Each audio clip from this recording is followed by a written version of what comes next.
Welcome back to my channel, the place to be for all things Iceland planning. In today's video, I want to talk about winter driving in Iceland, but not just the basics. We've already talked about that.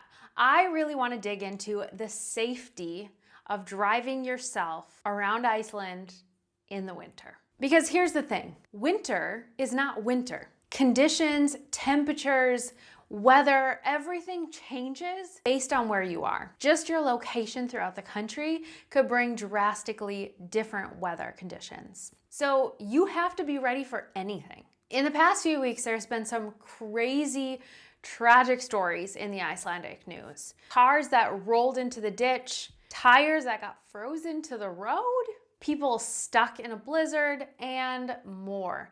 But the good news is that because you're watching this video, that's not going to be you. You know, there's a misconception about winter travel in Iceland, and that is that people feel like they can't drive themselves. They feel too nervous to tackle the elements, and they just want to take a group tour. But I'm literally here today to tell you that you can do it. I'm going to talk about all of the safety things so that you can feel confident about your winter road trip.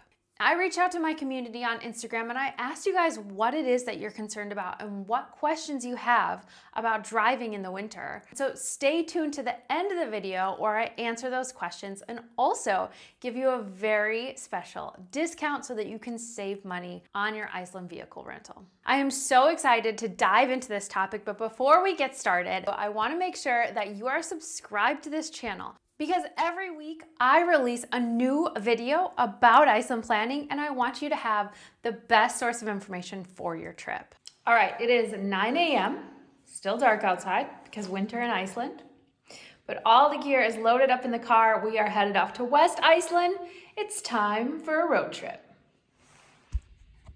Number one, a four-wheel drive is non-negotiable. Non-negotiable. It's so important that you have a 4x4 vehicle in case of any difficult driving conditions. Number one, the vehicle is going to be heavier. Number two, if you come across a snowdrift, the vehicle is capable of getting out of situations like that. We saw a guy get stuck on the side of a road. A man had all-wheel drive vehicle, but it was light. There wasn't enough weight behind him when he was trying to get out of this deep snow. So we had several people come up and help.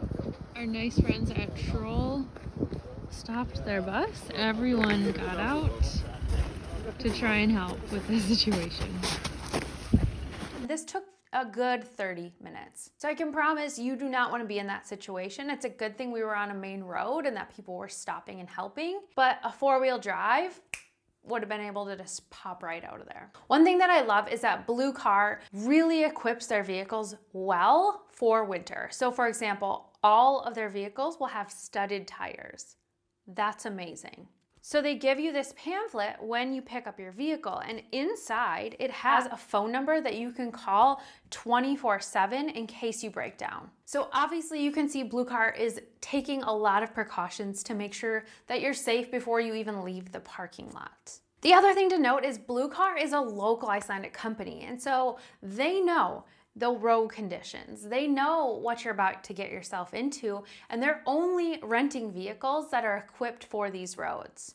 So while I know that it's more expensive to get a four-wheel drive vehicle, it's non-negotiable for the winter. You have to have it. Trust me, especially if you've never driven in winter conditions, four-wheel drive. I got to say, one of my favorite things about driving yourself around Iceland is that you can stop wherever you want. You just can't do that on a group tour, you know? So you see something you like and you just pull over safely, of course, and you just spend time, as much time as you want. You can stop at the restaurants you want. You can stop at little waterfalls that are unmarked. I mean, that's the best, just having this freedom of time, and then you find beautiful places. Like, for example, I can see all the way to the Westfjords from here. That's incredible. Drive it yourself. That's the way to go.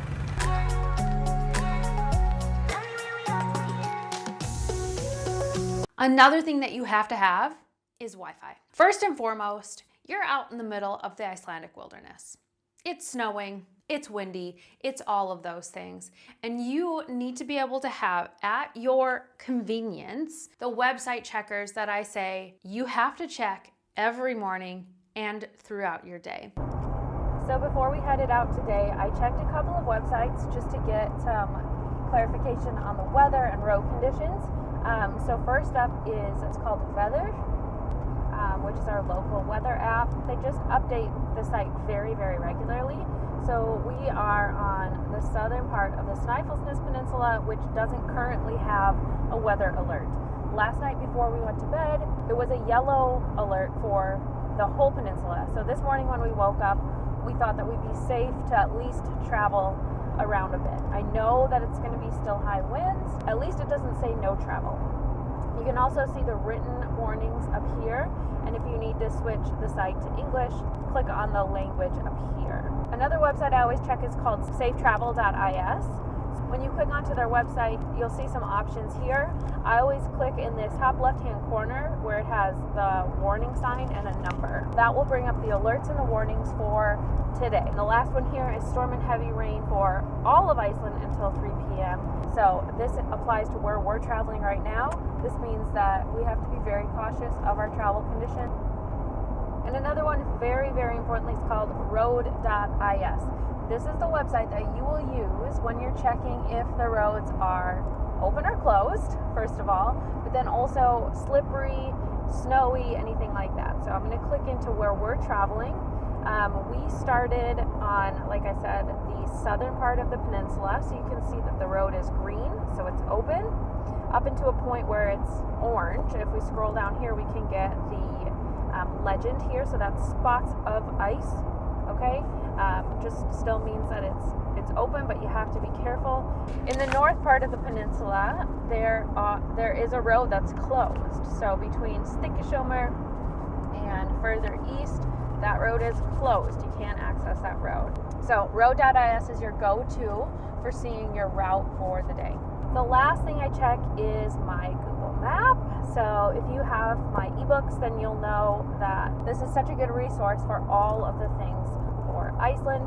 So I'm always pulling up this map to see the stops that we have coming up next, or if we're looking for a restaurant or a gas station, something like that, then you want to make sure to pull up this map so you can see what's coming up next and how to navigate to that stop. We've been in situations even recently where we were traveling and they closed a road that we needed to access and we had to go the long way home, and then they closed another road and then we were stuck. We were stranded. We couldn't go anywhere. We couldn't get to our house. We couldn't get to where we needed to be. And that's just the way it goes sometimes. We even had a vehicle that was more than capable, but when the road administration shuts down the road, you can't travel. So if you're in your car and you're driving and you think that you're going somewhere, you might not be able to go there. That's why if you have Wi-Fi, you could just look it up as you're traveling around. Now, a lot of people are asking me if they should rent a GPS or Wi-Fi or both. I personally think that Wi-Fi is the way to go. In my experience, I've used vehicles that have GPS navigation. I can say that it's a lot easier to connect to my phone, look things up on Google Maps, or even search something on the internet if I have to. It's everything in one. So highly, highly recommend that. And actually, while we were traveling on the Snaefellsnes Peninsula during our Blue Car road trip, I got an email from Blue Car that a yellow storm cell was coming in overnight, just to be aware of the conditions. If there's a do not travel advisory, then they would have included that as well. But it reminded me instantly that we're on this trip with their car and they just sent us an email alerting us, and I wouldn't have had that warning if I didn't have Wi-Fi. So that's another huge benefit of having Wi-Fi with you. So actually at this point, I'm curious, how many of you are planning on renting your own vehicle and driving around Iceland yourself? Let me know in the comments below. So getting back to safety tip number 3, and that is slow down. Drive slower than you have to. There's so many things that could go wrong when you're driving in the winter, but if you're driving slow, you have enough time to react to it. right? So things as simple as, a really safe traveling distance. You don't want to be getting too close to the car in front of you, because if they have to slam on their brakes and then it's slippery, you don't want to crash. You also want to avoid the edges of the road. If you've seen video footage or photos of the roads in Iceland, you might notice that the roads are very narrow. So there's not a shoulder and there's not a lot of forgiveness towards this side of the road. So the reason that I bring this up is that a lot of times when you're passing a big bus or maybe a snowplow or a semi-truck or something on the road, you might have the tendency to kind of try and edge to the side. Don't do that. There's no edge. There's no forgiveness over there. Those big vehicles are going to come by and they're going to kind of throw up a bunch of slush or snow or whatever it is. And also the weight of their vehicle kind of put some wind into your vehicle. So you're going to have the tendency to want to move over to the side, and I urge you not to do that. You'll feel more comfortable if you slow down, turn on your windshield wipers, and just keep driving. Another really important point, if you're not used to driving in snow, then you might not know this, and that is if you are feeling like you're losing control or that you are starting to fishtail or the car is sliding, you do not want to slam on the brakes. I think instinctively we might, want to just try and stop it really quick, but that will make it worse. That will make the car really, really slide and maybe even spin, and you just don't want this. So the best thing to do is actually just let your foot off the gas pedal. Let the car do what it will. Don't try and overcorrect or anything like that. Tip number 4 is to be prepared. So by this, I mean packing warm clothes, sturdy boots, really, really high quality outdoor gear, all of that stuff. And if you've watched my winter packing video, then you know exactly what you're supposed to pack in your suitcase. So you can click on that card that's popping up, or I'm gonna leave a link in the description below. But having the right gear is going to come in handy if you have to spend some time waiting out a storm somewhere, or if you get stuck and you have to push your vehicle out. Either way, you want to make sure that when you have to not be in the comfort of your warm vehicle, that you have the right gear to get out and deal with it. All right, here we are at Búðarkirkja. I'm gonna go brave the wind and the rain because you gotta sightsee, even when the weather's bad. Let's go.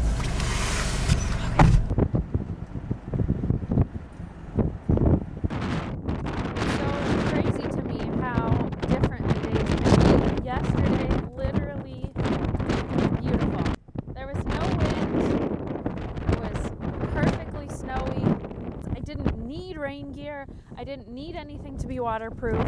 The very next day, 12 hours later, here we are, totally different place. I'm telling you, man, you gotta be prepared for all seasons, all the time. And along that same lines is having water and snacks in the car at all times. This is my best practice for any road trip. Really, I don't go anywhere without having snacks just because sometimes I don't know how far I want to go. But having water and snacks on you, like I said, helps in case there's an emergency situation. So if things are closed, or if you can't go somewhere, or you break down and you're waiting for Blue Car's help to come out and get you, you have water and snacks so that you're good. Pro tip, in the winter, there's not much daylight. So save time, eat your lunch in the car. Tip number 5 is listen. Listen to what people are telling you and don't do the opposite. So basically, this applies when the road is closed. When the road is closed, it means you can't drive on it. When there's a barrier and you're not supposed to cross it, it's for your safety, so don't cross it.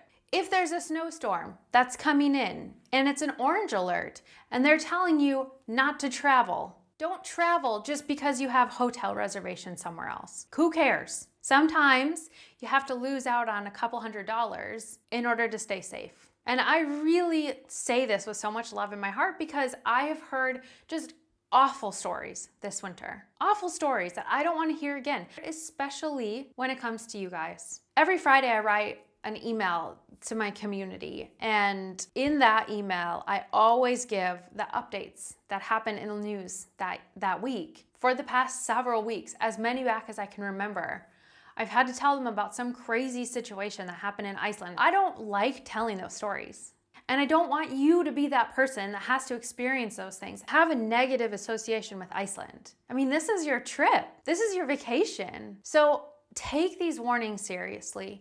Don't put yourself at risk. Don't put our volunteer rescue team at risk. Just listen to the warnings. That's all I'm asking. Stay safe, because nature is nature. If there's an avalanche or a blizzard or anything, nature is going to do what it's going to do. And if we're in the way, that's when we get bad news stories. So please, I beg you, just be safe and listen, and don't worry about whatever reservation you had or whatever tour you had. It's not worth it. Be safe. Now, you guys, I've just been looking at the questions that you sent me from Instagram, realizing that I covered a lot of them in this video, but one that sticks out is it safe? So I feel very confident in saying yes. But of course, with all of the things we talked about in this video, the same things apply. It's still really important to follow all of the safety precautions.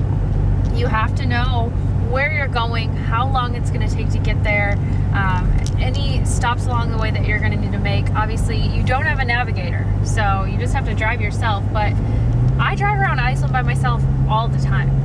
I've always felt, completely comfortable driving around by myself. So you can do it. Thank you for asking that, because absolutely it is. That's the purpose of this video, is to tell you that you can do it. You can do it. Especially if you're taking the precautions that we talked about here. Knowing that Blue Car takes care of you by winterizing their vehicles. And in the event of an emergency, they'll come out and help you. Now, I grew up in Wisconsin, so I'm used to driving in snow and crazy conditions. But still, Iceland has its own unique challenges. And I still wouldn't advise someone to not drive themselves, because I want them to be able to experience the places that I talk about in these videos or in my interactive map. Places that you can only get to when you drive yourself. Don't be discouraged. Know your stuff.